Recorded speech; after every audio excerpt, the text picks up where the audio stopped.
చారిత్రక ఘట్టానికి గ్రేటర్ విశాఖ వేదికైంది. ఈ నెల 21న జరిగే ఇంటర్నేషనల్ యోగా డే కోసం భారీగా ఏర్పాట్లు జరుగుతున్నాయి. ముఖ్య అతిథిగా ప్రధాని మోడీ రానున్నారు. యోగాంధ్రను రికార్డు స్థాయిలో నిర్వహిస్తోంది ఏపీ ప్రభుత్వం. ఆర్కే బీచ్ నుంచి భోగాపురం వరకు 5 లక్షల మందితో యోగా వేడుకలు జరుపుతోంది. ప్రధాని పర్యటన, లక్షల మంది జన సమీకరణతో భద్రత, రవాణా కీలకంగా మారాయి. ఆర్కే బీచ్ రెడ్ జోన్ పరిధిలోకి చేర్చారు. పోలీసుల నిఘా మరింత విస్తృతం చేశారు. 10,000 మందికి పైగా పోలీసులతో భద్రతా ఏర్పాట్లు జరుగుతున్నాయి. ప్రధాన వేదిక ఎస్పీజీ పర్యవేక్షణలోకి వెళ్లింది. ఆక్టోపస్ బలగాలను మోహరించారు. బాంబ్ స్క్వాడ్ అణువణువు తనిఖీ చేస్తోంది. 2,000 సీసీ కెమెరాలతో పర్యవేక్షిస్తున్నారు.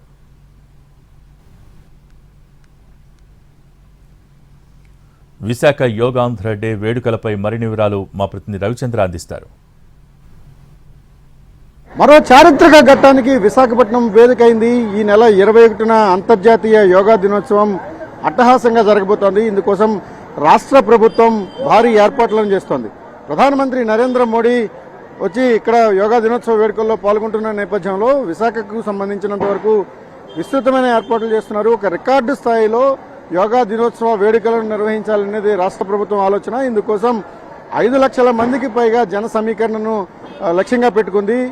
మొత్తం 326 కంపార్ట్మెంట్లు ఎక్కడైతే ఆర్కే బీచ్లో ప్రధానమంత్రి యోగా చేస్తారో ఈ యోగా చేసే వేదిక దగ్గర నుంచి భోగాపురం వరకు మొత్తం 326 కంపార్ట్మెంట్స్ను ఏర్పాటు చేస్తారు. ఒక్కొక్క కంపార్ట్మెంట్లోనూ 1000 మంది వరకు ప్రజలు ఉండబోతున్నారు. ఆర్కే బీచ్ నుంచి పార్క్ హోటల్ జంక్షన్ వరకు ఉన్న ప్రాంతం ఏదైతే ఉంటుందో అది పూర్తిగా రిస్ట్రిక్టెడ్ ఏరియాగా మారబోతోంది. ఇక్కడ కేవలం డిఫెన్స్ సిబ్బంది లేకపోతే వివిధ స్పోర్ట్స్లో మెడల్స్ సాధించిన స్పోర్ట్స్ మెన్లు మాత్రమే ఉంటారు. ఆ తర్వాత సాధారణ ప్రజలను అనుమతిస్తారు.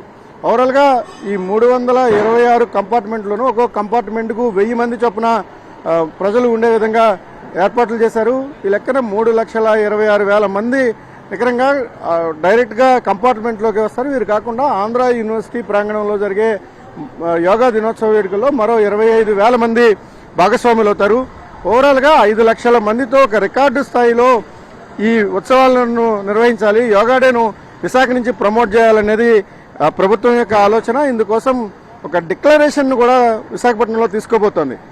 భద్రతా పరంగా ప్రధానమంత్రితో పాటు ఇతర ప్రముఖులంతా కూడా వస్తున్న కారణంగా భద్రతాపరమైన చర్యలు మరింత కట్టుదిట్టమయ్యాయి. ఇప్పటికే ఆర్కే బీచ్ ప్రాంతం అంతా కూడా రెడ్ జోన్ పరిధిలోకి వచ్చింది. డ్రోన్లు సహా ఇతర ఎక్విప్మెంట్స్ కానీ ఫ్లయింగ్ ఆబ్జెక్ట్స్ ఏటిని కూడా ఫ్లై కాకుండా ఆంక్షలు విధించారు. ఇక ఎస్పీజీ మరికొద్ది గంటల్లోనే తన ఆధీనంలోకి ఈ ప్రాంగణాన్ని తీసుకునే అవకాశం కనిపిస్తోంది. ప్రధాని సెక్యూరిటీ అనేది చాలా కీలకం కాబట్టి భద్రతను మరింత పటిష్టంగా అమలు చేయబోతున్నారు. ప్రస్తుతం ప్రధానమంత్రి ఎక్కడైతే వేదిక పైన ఉంటారో ఆ వేదికకు సంబంధించిన తనిఖీలు కూడా విస్తృతంగా జరుగుతున్నాయి. డాగ్ స్క్వాడ్, బాంబ్ స్క్వాడ్ విస్తృతంగా తనిఖీలు చేస్తోంది. మరోవైపు ఎస్పీజీ అధికారులు కూడా సంపూర్ణ పర్యవేక్షణ కొనసాగిస్తున్నారు. భద్రతకు సంబంధించినంత వరకు చాలా కీలకంగా రాష్ట్ర ప్రభుత్వం పోలీసు యంత్రాంగం భావిస్తోంది. 10,000 మందికి పైగా పోలీసులు ఈ విధుల్లో పాల్గొబోతున్నారు. మొత్తం అనుక్షణం అంటే ప్రతి క్షుణ్ణంగా ప్రతి అంగుళము తనిఖీలు చేస్తున్న పరిస్థితి ఉంది.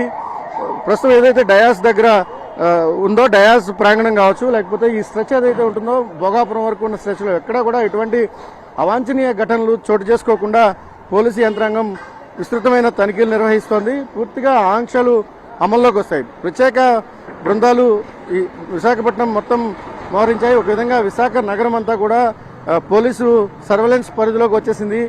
2,000 పైన సీసీ కెమెరాలు అనుక్షణం ఇక్కడ జరిగే కార్యకలాపాలు కావచ్చు విశాఖ నగరానికి ఇన్ అండ్ అవుట్స్ను చెక్ చేయబోతున్నాయి. Command control room yoga day కోసం ఏర్పాటు చేశారు. ఆ కమాండ్ కంట్రోల్ రూమ్ నుంచే పర్యవేక్షణ మొత్తం కొనసాగబోతోంది. ఒకవైపు భద్రత, మరోవైపు జన సమీకరణ. యోగా డే వేడుకలు విజయవంతం అవడానికి కీలకంగా రాష్ట్ర ప్రభుత్వం భావిస్తోంది. నిర్దేశించిన ప్రాంగణాలు ఏవైతే ఉంటాయో ఆ ప్రాంగణాలకు ఏ విధంగా చేరుకోవాలనే దాని మీద కూడా సైనేజ్ బోర్డ్స్ కానీ లేకపోతే ఎక్కడెక్కడ కంపార్ట్మెంట్స్ ఉంటాయి, కంపార్ట్మెంట్లో ఎవరు ఉండాలనే దాని మీద కూడా ఇప్పటికే స్పష్టత ఉంది. జన సమీకరణ ఒకవైపు, భద్రత మరోవైపు చాలా కీలకంగా భావిస్తున్న రాష్ట్ర ప్రభుత్వం ఆ దిశగా విస్తృతమైన ఏర్పాట్లను చేసింది. Cameraman Suresh, Ravichandran TV.